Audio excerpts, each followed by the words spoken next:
COVID-19 IgG IgM Rapid Test Kit. Operating instructions.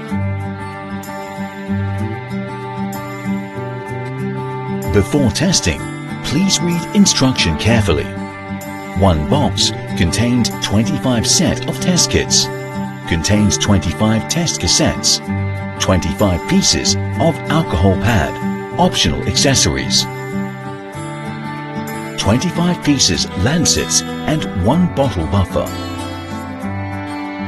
Allow test kit, specimen, buffer and or controls to equilibrate to room temperature 15 to 30 degrees Celsius prior to testing.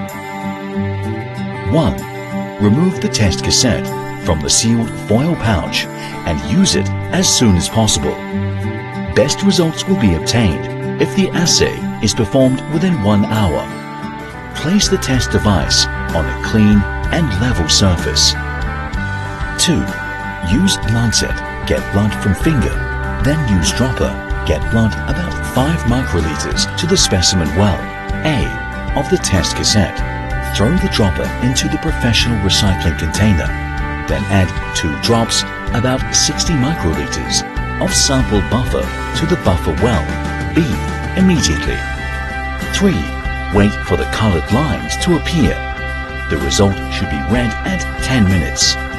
Positive results may be visible as soon as 2 minutes.